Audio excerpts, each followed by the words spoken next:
అందరికీ నమస్కారం. మా తెలంగాణ ఇచ్చిన సోనియా గాంధీ గారికి, రాహుల్ గాంధీ గారికి, మల్లికార్జున్ ఖార్గే గారికి, ప్రియాంక గాంధీ గారికి, మా తెలంగాణ కాంగ్రెస్ ముఖ్యమంత్రి రేవంత్ రెడ్డి గారికి, మా కాంగ్రెస్ రాష్ట్ర అధ్యక్షులు మహేష్ కుమార్ గౌడ్ గారికి, ఉప ముఖ్యమంత్రి బట్టి విక్రమార్క గారికి, మిగతా మంత్రులకి, ముఖ్య నాయకులకి, మా కాంగ్రెస్ కార్యకర్తలకి అందరికీ నేను ధన్యవాదాలు తెలియజేసుకుంటున్నాను.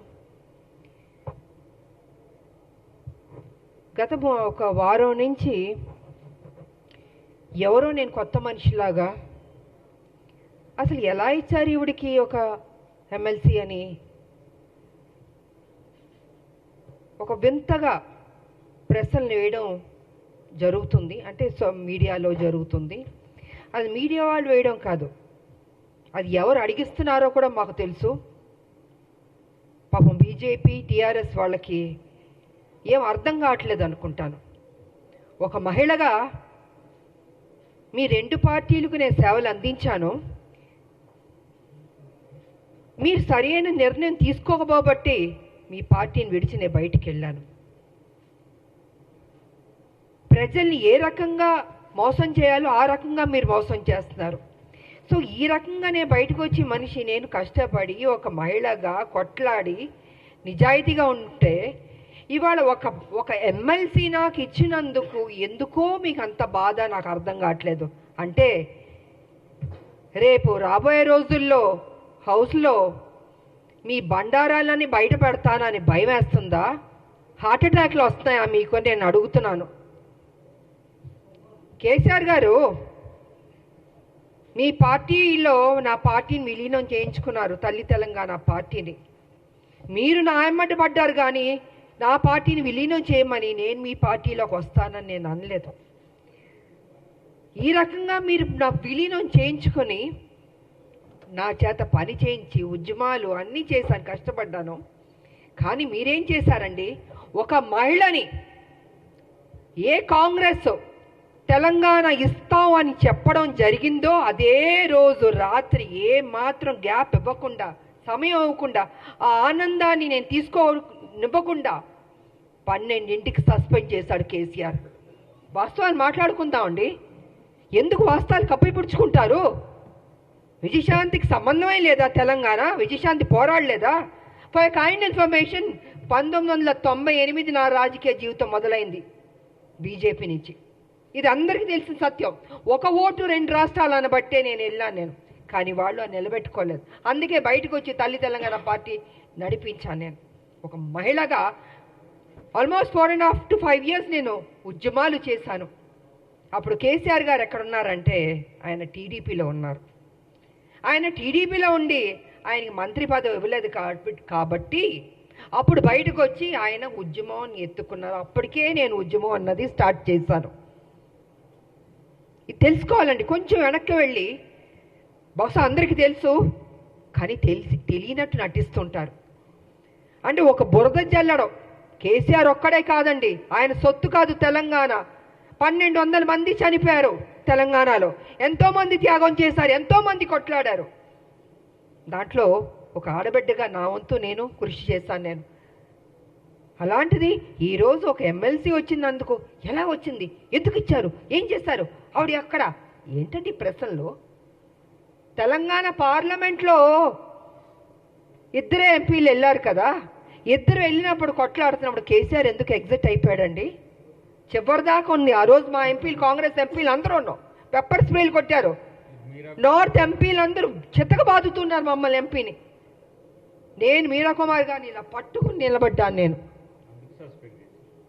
ఇంత చేస్తే ఇదా అండి మీరు మాకు చూపించే కృతజ్ఞత? ఇదా మీ కుట్ర బుద్ధి? అంటే మీకు బడుగు బలహీన వర్గాలంటే నచ్చదు దొర, మీ దొర బుద్ధేతో చూపించుకుంటున్నారు. అందుకే నిన్ను దొర అంటున్నాను నేను. బడుగు బలహీన వర్గాలకి గౌరవం ఇవ్వడం నేర్చుకోండి.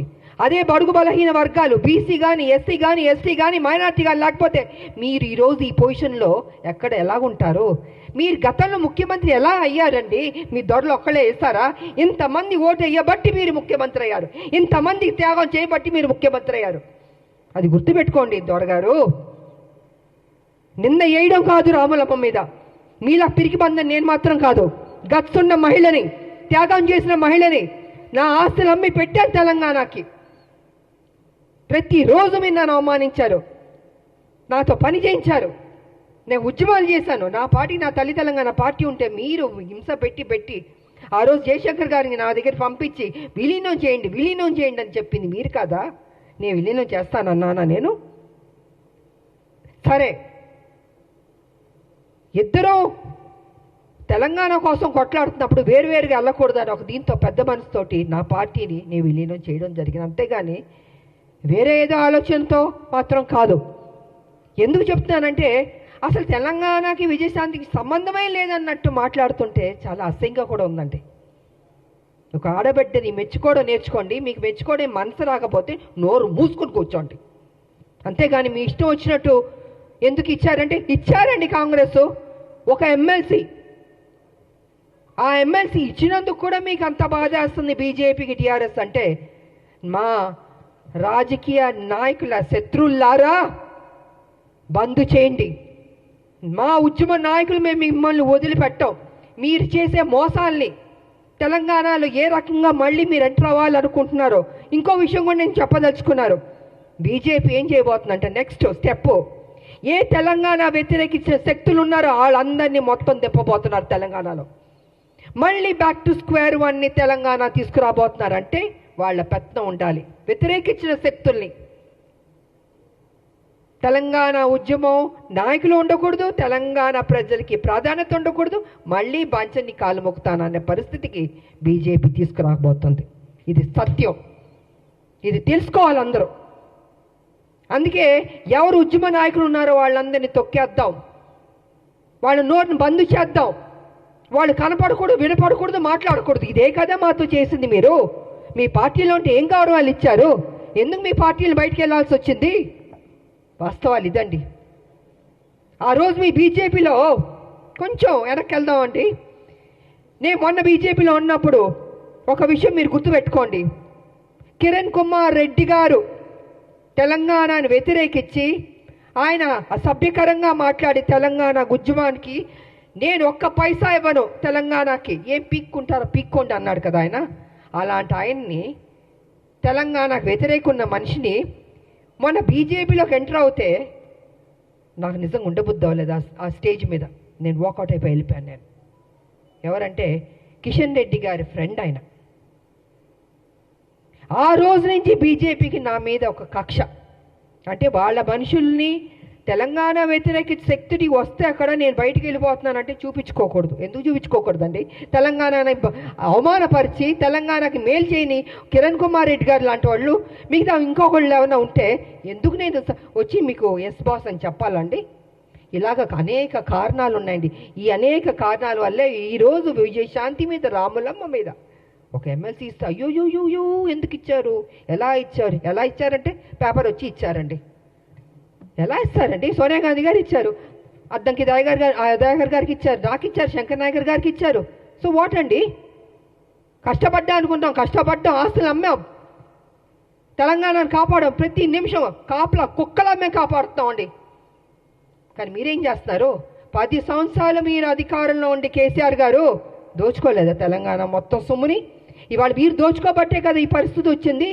అది విడిచిపెట్టి కాంగ్రెస్ మీద నిందలేయడం, ఆయన చేసిన తప్పులు చెప్పడు, 7 లక్షల కోట్లు ఎలా తిన్నాడో అని ఖర్చు అయిందో చెప్పడు, ఎలా అప్పయింది చెప్పండి. నేను కూడా నా పార్టీ నేను అడుగుతున్నాను, సీరియస్గా తీసుకోవాలి సార్. మనం విడిచిపెట్టకూడదు. దీన్ని ఎంత దూరం వరకు తీసుకెళ్ళా? 7 లక్షల కోట్ల అప్పు ఎలాగైంది చెప్పమనండి. దాటవేయడం కాదు, నా మనిషిని మాత్రం విడిచిపెట్టకూడదు. నువ్వు ఉద్యమాలని చెప్పి నీకు చేతిలో తెలంగాణ పెడితే నువ్వేం చేస్తావు? 7 లక్షల 1 మినిట్ సార్, 7 లక్షల కోట్లు అప్పులు చేస్తామండి. మిగులు బడ్జెట్ నుండి అప్పులు రాష్ట్రంగా ఎందుకు వెళ్ళింది? ఎక్కడెక్కడి నుండి డబ్బులు తింటాం? కాళేశ్వరం దగ్గర నుంచి, ల్యాండ్ల దగ్గర నుంచి. నేను పిల్లు కూడా వేసాను, కొన్ని ల్యాండ్లు అమ్మేస్తుంటే పిల్లు వేసానండి నేను. ఇలా ఎన్నో జరిగినాయండి. అందుకే వాళ్ళు చెప్తున్నాను నేను, కేసీఆర్ వాస్తవాలు నువ్వు మాట్లాడాలి. సమయం దగ్గర పడింది. నువ్వు చేసిన తప్పులు చెప్పాల్సిందని మేము విడిచిపెట్టాం, డెఫినెట్గా విడిచిపెట్టామండి. మా రాష్ట్రం మేము కష్టపడి తెచ్చుకున్న రాష్ట్రం, నా ప్రజలు బాగుండాలని కోరుకున్న వాళ్ళం మేము. ఉద్యమకారులకు మాకు నిత్యం మా ప్రజలు బాగుండాలి, మేలు జరగాలని ఆలోచిస్తూనే ఉంటాం మేము. ఇంతకు మించి మాకు అయ్యా ఉంటుందండి. కాబట్టి నా పార్టీని రిక్వెస్ట్ చేసేది ఏంటంటే విడిచిపెట్టకూడదు సార్. మనం ఎట్టి పరిస్థితుల్లో కేసీఆర్ చేసిన అప్పును మొత్తం ఒక్కొక్కటిగా బయట పెట్టాలి. ఏదో నామకే వాస్తే మనం మాట్లాడడం లేదా వదిలేయడం కాదు, తవ్వాలి, బయటికి తీయాలి వాస్తవాన్ని. ఇది నేను ఈ సందర్భంగా తెలియజేసుకుంటూ, ఈరోజు మాకు ఎమ్మెల్సీ దాంట్లో మేము అడుగుపెట్టబోతున్నాం. కాబట్టి మాకు మరొకసారి మా హైకమాండ్కి నేను కృతజ్ఞతలు తెలియజేసుకుంటూ, రేపు హోలీ కాబట్టి అందరికీ హోలీ శుభాకాంక్షలు కూడా తెలియజేసుకుంటూ,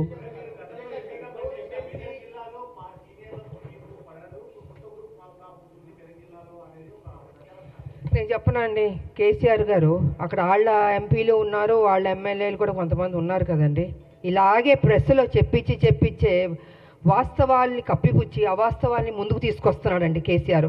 నాకు అక్కడ ఉన్న వాళ్ళకి ఎవరు పడలేదని మీకు ఎవరు చెప్పారు? మేము చెప్పానా? లేదా అక్కడున్న మా కాంగ్రెస్ వాళ్ళు ఎవరన్నా చెప్పారా? ఎవరు చెప్పలే కదండి. ఇప్పుడు ఎమ్మెల్సీ ఇచ్చినందుకు కూడా ఏంటి అని ఆయన కదా స్ప్రెడ్ చేస్తున్నాడు, ఆయన కదా ఈ రకంగా మాట్లాడుతున్నాడని మీకు తెలీదా అండి? మీ మీడియా సోదరులకు తెలీదా? నేనేం పని చేశానని? 1998 నుంచి నేను పనిచేసింది తెలీదా? 28 ఏళ్ళు ఎలాగా పనిచేశానండి? పార్లమెంట్లో కొట్లాడని తెలీదా? ప్రజలకు తెలీదా? మనం నా నోరు మీరు మూయొచ్చు, మీ నోరు నేను మూయొచ్చు, కానీ ప్రజలు చూస్తున్నారు కదా. ప్రజలకు తెలీదా రామలమ్మ ఏ రకంగా కష్టపడిందని? వాట్ ఇస్ దిస్ అండి?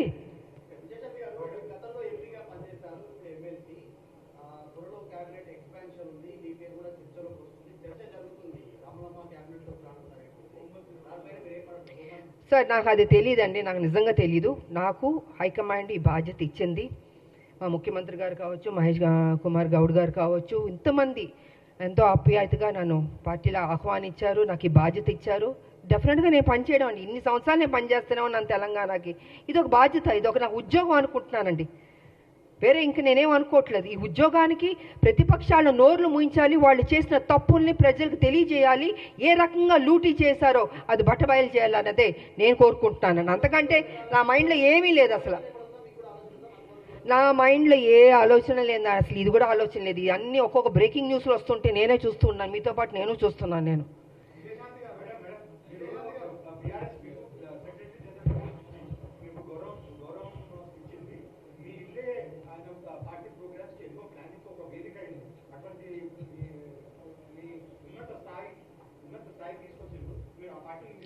అదే సార్, మళ్ళీ మీరు అదే అంటున్నారండి. నేను ఎంతసేపు వాస్తవం చెప్పాను, నేను వదిలి రాలేదండి. కాంగ్రెస్ తెలంగాణ ఇస్తున్నాం అని చెప్పగానే అదే రోజు రాత్రి 12ంటికి నన్ను సస్పెండ్ చేశాడు. కారణమే లేదు.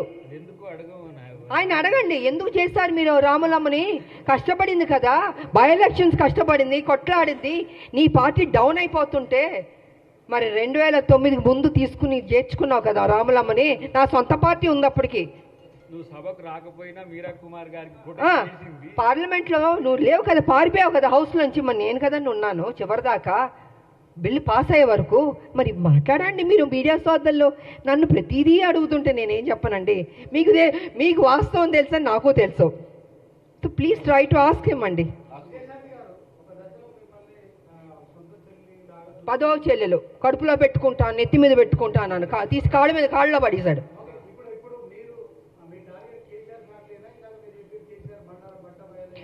అవునండి, ఇప్పుడు కాదు సార్ నేను అంటుంది, కేసీఆర్కి బాధ్యత లేదండి. డబ్బు తిన్నాడు కదా, 1,00,000 కోట్లు, లక్ష లేని వాడు 1,00,000 కోట్లు తిన్నాడని గతంలో చెప్పాను. గత 6-7 సంవత్సరాల నుంచి 5 లక్షల కోట్లు అప్పుకి వెళ్తుంటే 5 లక్షలు కాదు బాబో 7 లక్షలకి వెళ్ళింది. అడగండి అంటే ఇవాళ లెక్క తీస్తే 7 లక్షల కోట్లకి వెళ్ళిపోయింది అప్పు. మరి చెప్పాలా చెప్పకూడదండి? ఆయన చేసిన తప్పుని చెప్పకుండా ఎంతసేపు కాంగ్రెస్ని పుచ్చుకుని మీరు తప్పు చేస్తారు ఏం చేస్తావు? నువ్వు చేయబట్టి తప్పే కదా, నువ్వు చేయబట్టి అప్పే కదండి. ఇవాళ అవస్థ పడుతున్నారు, ప్రతిదానికి ఇబ్బంది అవుతుందండి. జీతాలు ఇవ్వనా ఇబ్బంది, స్కీమ్స్కి ఇవ్వాల డబ్బులు ఇవ్వాలన్న ఇబ్బంది, ఎన్ని ఇబ్బందులు ఉన్నాయండి బికాస్ కేసీఆర్ వల్లది. నేను అదే చెప్తున్నా. అలాంటి ఒక్క నిమిషం సార్, అలాంటి వ్యక్తిని నువ్వు సమాధానం చెప్పాలి. విడిచిపెట్టవు. మీరు అసెంబ్లీకి ఎందుకు రావట్లేదండి? ఎందుకు రావట్లేదు నేను అడుగుతున్నాను. మీకు ఓటు వేశారు కదా, మిమ్మల్ని గెలిపించారు కదా, మీరు అపోజిషన్ లీడర్లో కూర్చోరా? అంత మీరేమైనా గొప్ప స్థాయి నుంచి వచ్చారా? మీరు కింద నుంచే కదా వచ్చారు. ఇప్పుడు ఈ డబ్బు ఈ కోట్లు అన్నీ ఎక్కడి నుంచి వచ్చిందండి? మా తెలంగాణ నీకు వేసిన భిక్షం కాదు, నువ్వు గుంజుకున్నావు, మోసం చేసావు. సో కాబట్టి నేనేమంటున్నానంటే నువ్వు రా, అసెంబ్లీకి రా, కూర్చో. నువ్వు తప్పు చేయలేదంటే చెప్పు, లెక్కలు ప్రతి వన్ బైగా లెక్కలు తీసి చెప్పాలి. నువ్వు పబ్లిక్కి చెప్పాల్సిన బాధ్యత నీకుంది. ఉద్యమాలు చేసినవా అని చెప్పుకుంటున్నావు. పులి నోట్లో తలకాయ పెట్టాను, నేను ఒక్కడనే కష్టపడ్డాను. నువ్వు ఒక్కడే కష్టపడలే, అందరు కష్టపడబట్టే తెలంగాణ వచ్చింది. నువ్వు అందరినీ వాడుకున్నావు, అందరితో పని చేయించుకున్నావు, నువ్వు మహారాజులా ఎంజాయ్ చేస్తున్నావు.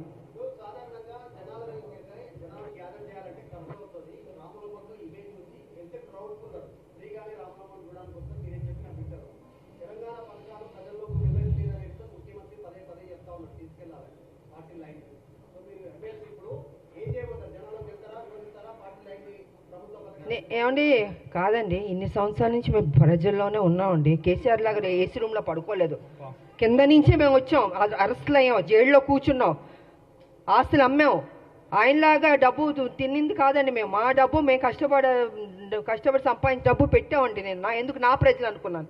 నేను ప్రజల్ని ప్రేమించాను, కానీ కేసీఆర్ ఇప్పుడు ప్రజల్ని ప్రేమించలేదు. ప్రజల దగ్గర దోచుకుందాం, ఉద్యమం పేరు చెప్పి అనేది చేసుకున్నాడు. అదే జరిగింది ఇవాళ. నేను రాను, అయ్యో మా నాన్న రాడు, అసెంబ్లీకి ఎందుకు రాడంటున్నా నేను రా అంటే భయమా? అప్పుడు తప్పు చేసావనే కదా నువ్వు. అవునా కాదా చెప్పండి సీనియర్, అవునా కాదా? మీరు అడగాలి అన్న. మీరు అడగకపోతే ఎలాగా? సో అడగాలండి. ఎవరి కోసం? ఇప్పుడు అడ్డంకి టైగర్ కోసం, నా కోసం, లేకపోతే మహేష్ కుమార్ గౌడ్ గారి కోసం కాదు. అది ప్రజల దగ్గరికి వచ్చి నువ్వు సమాధానం చెప్పుకోవాల్సిన బాధ్యత నీకుంది. ద్వారా చెప్పకపోతే మేము విడిచిపెట్టాం. సో ఆ విధంగా మేము ప్రజల్లోకి వెళ్తామండి. మాకెందుకు భయం అండి? మేము తప్పు చేస్తే భయపడాలి? వెళ్తాం డెఫినెట్గా. మా పార్టీ ఏం చేస్తుందో ఏం చేయబోతుందో కూడా చెప్తాను. ఎనీవే థ్యాంక్ యూ అందరికి. మీ అందరికీ హోలీ శుభాకాంక్షలు.